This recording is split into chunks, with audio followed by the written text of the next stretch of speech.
नमस्कार, हमारे YouTube channel में स्वागत है आपका। कैसे हैं आप दोस्तों? इस बार देश में आज़ादी का अमृत महोत्सव मनाया जा रहा है और केंद्र सरकार ने एक बड़ी नायाब मुहिम छेड़ी है, जिसके तहत सरकार ने कहा है हर घर तिरंगा। यानी मोदी सरकार ने कहा है कि हर देशवासी अपने घर में तिरंगा लहराए और इसके लिए बाकायदा एक मुहिम शुरू हुई है। लेकिन क्या हुआ है, इसको लेकर कुछ विवाद हो गया है। विवाद होना ही है। देखिए, हमारे वहां जब तक इस पर राजनीति न हो तब तक मजा कहां आता है, लेकिन होनी नहीं चाहिए। तो विवाद किसने खड़ा किया है? इसमें विवाद खड़ा किया है राहुल गांधी ने। राहुल गांधी ने सवाल पूछा है कि क्या अब तक देश में जो भी सरकारें रही हैं, या क्या अब तक देश में तिरंगा नहीं फहराया जाता था? ये ढोंग क्यों किया जा रहा है, ये पाखंड क्यों किया जा रहा है? उन्होंने बीजेपी पर पाखंड करने का आरोप लगाया और फिर कहा कि जो आरएसएस वाले हैं, राष्ट्रीय स्वयंसेवक संघ जिसका हेडक्वार्टर नागपुर में है, क्या वहां तिरंगा फहराया जाता है? तो जहां तक मेरी मालूमात है, वहां तिरंगा फहराया जाता है। पूर्व में, अतीत में कुछ कंट्रोवर्सी थी, फिर उसकी आलोचना भी हुई, लेकिन इस पर मैं तफसील में नहीं जाना चाहता क्योंकि ये बीती हुई बातें हैं। हमको आगे के बारे में सोचना चाहिए। तो राहुल गांधी का बयान एक तरफ, लेकिन मेरा ये मानना है कि ये अभियान बहुत अच्छा है। क्यों अच्छा है? इसलिए क्योंकि देखिए, हम साल में एक दिन जश्न आज़ादी मनाते हैं, क्योंकि 15 अगस्त 1947 को देश आज़ाद हुआ था। इस बार आज़ादी का अमृत महोत्सव मनाया जा रहा है, तो क्या दिक्कत है? अगर हम अपने घर में तिरंगा फहराते हैं तो नो प्रॉब्लम, कोई प्रॉब्लम नहीं होनी चाहिए। इसको इश्यू बनाना ठीक नहीं है, गैर जरूरी है। अब राहुल गांधी तो उतनी ही बात करेंगे जितनी उनमें अकल हो, जितनी उस आदमी में बुद्धि हो, उतनी ही बात करेगा ना। तो ये इसमें कोई सियासत नहीं होनी चाहिए। देखिए, राहुल गांधी की परेशानी ये है कि नेशनल हेराल्ड अखबार के दफ्तर में ईडी के छापे पड़े हैं। जो हजारों करोड़ का जो घोटाला हुआ था, उसको लेकर बहुत बड़ी कार्रवाई की है और उसमें ईडी ने नेशनल हेराल्ड के दफ्तर को सील कर दिया है और इसमें सोनिया गांधी और राहुल गांधी पर गिरफ्तारी की तलवार लटकी हुई है। लिहाजा इन लोगों को प्रॉब्लम तो हो नहीं थी। अब क्योंकि केंद्र सरकार ने ये कहा, इससे ज्यादा प्रॉब्लम है। क्यों कहा भाई? नरेंद्र मोदी ने क्यों कहा? प्रॉब्लम इससे है।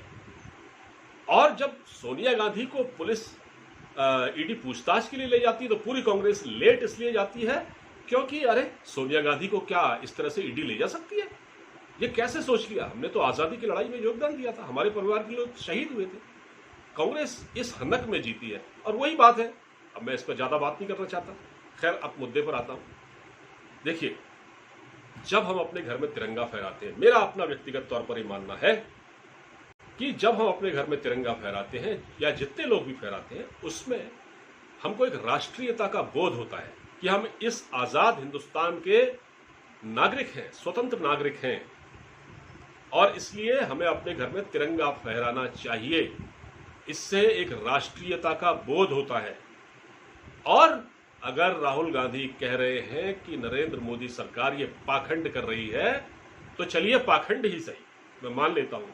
अगर पाखंड देश के हित में किया जा रहा है, अगर पाखंड राष्ट्रीयता का बोध लाने के लिए ही किया जा रहा है, तो ये पाखंड भी गलत नहीं है। मैं तो ये कहता हूं, इससे एक राष्ट्र के प्रति एक प्रेम की भावना जागृत होती है, लोगों में राष्ट्रवाद का बोध होता है, एक राष्ट्रवाद की भावना पैदा होती है, एक नेशनलिज्म पैदा होता है। इस देश में नेशनलिज्म पैदा होना बहुत जरूरी है। हालांकि इस सरकार को एक क्रेडिट जाता है कि नेशनलिज्म पैदा हुआ है। जैसे इस्राइल एक देश है, छोटा सा देश है, बहुत छोटा सा देश है, जितना बड़ा मैं ये कहता हूं कि दिल्ली के बराबर भी शायद नहीं होगा। उस देश में नेशनलिज्म कूट कूट के भरा हुआ है, राष्ट्रीयता की भावना है। इसी तरह हमारे अंदर भी, हमारे अंदर देश के अंदर भी अगर हम तिरंगा फहराते हैं अपने घर के अंदर, और अगर देशभक्ति के गीत बजाते हैं 15 अगस्त को, तो उसमें क्या हर्ज है? ये तो बहुत अच्छी बात है। बल्कि ये स्कूल लेवल पर ये चीजें, जो हमारे टीचर हैं, जो बच्चों को पढ़ाते हैं, उनको ये चीजें बतानी चाहिए। इसमें कोई हर्ज नहीं है। तो मेरा तो ये मानना है, राजनीति एक तरफ। दूसरा, एक और टॉपिक इससे जुड़ूंगा। अब एक महबूबा मुफ्ती नाम की एक लीडर है कश्मीर की, उनके पेट में दर्द है थोड़ा। वो क्या कह रही हैं कि ये तिरंगा यात्रा, तिरंगा अभियान, अब उससे उनको भी परेशानी है। क्यों? क्योंकि 15 अगस्त को इंडिपेंडेंट डे मनाया जाएगा, जम्मू कश्मीर को यूनियन टेरिटरी बना दिया गया है, 370 खत्म कर दी गई।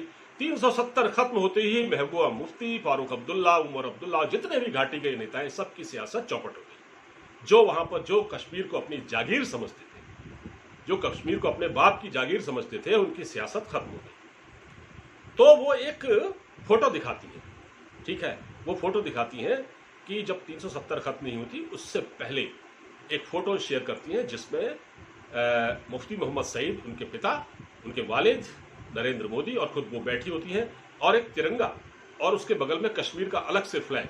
कश्मीर का अलग से फ्लैग था ना, पहले से अलग से था जब वो 370 से पहले, बाद में उसको छीन लिया गया उस फ्लैग को, और अब वहां तिरंगा लहराता है।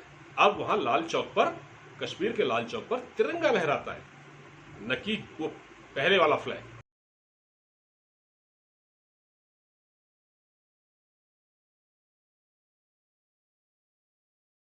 तो वो ही कहती हैं कि हमसे फ्लैग छीन लिया गया।